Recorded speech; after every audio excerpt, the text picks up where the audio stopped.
Medical workers in Augusta, Georgia are mourning the loss of one of their frontline workers, a nurse at the Augusta University Medical Center. Yolanda Coure died last week from coronavirus. She'd worked at the center for 13 years. Georgia has been criticized for its handling of the pandemic. Just yesterday, the Department of Public Health reported nearly 3,000 new cases and 69 new deaths. Those numbers follow yet another scathing report from the White House Coronavirus Task Force. The Atlanta Journal-Constitution reports the task force says Georgia had the nation's highest rate of new cases in 7 days ending August 14th and continues to be in the red zone. Dr. Phillip Coule is a colleague of Yolanda's. He's the Vice President and Chief Medical Officer of the Augusta University Health System. Our condolences to you and the AU staff. Can you tell me about Yolanda? Yeah, Yolanda was a fantastic nurse leader within our organization. As you mentioned, she had been with us for about 13 years and had risen through the ranks and became a nurse manager for 2 different units within our facility. She was a bright, shining example of what a nurse leader should be and was just loved by her colleagues. Her motto was be exceptional, and she definitely lived that every day.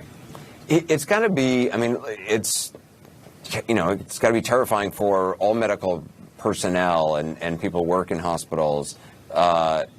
But to then, have somebody like Yolanda who was treating patients and then herself getting sick, it's got to be incredibly frightening.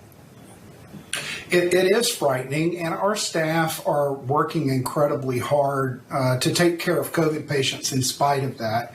I actually had COVID-19 myself and recovered. I was one of the fortunate ones. And we have had several other staff members that became ill.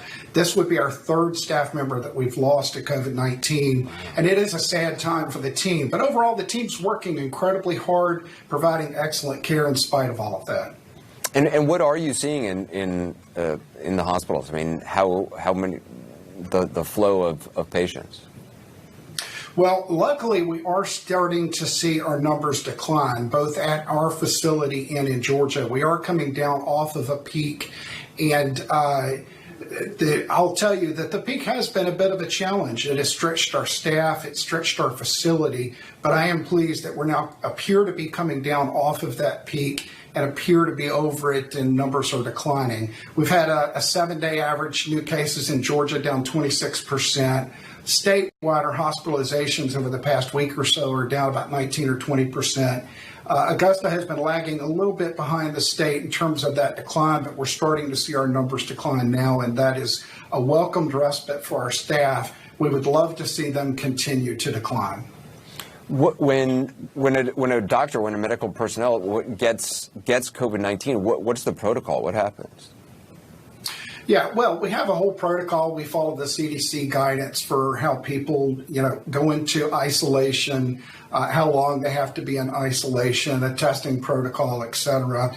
And for healthcare providers in particular, we do universal masking so that we reduce exposure potential. Luckily, we don't see a lot of patient to nurse or physician or nurse to patient transmission of COVID.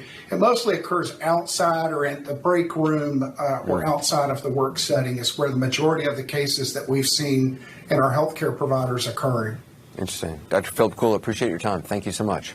Thanks for all you do. Thank you for having me.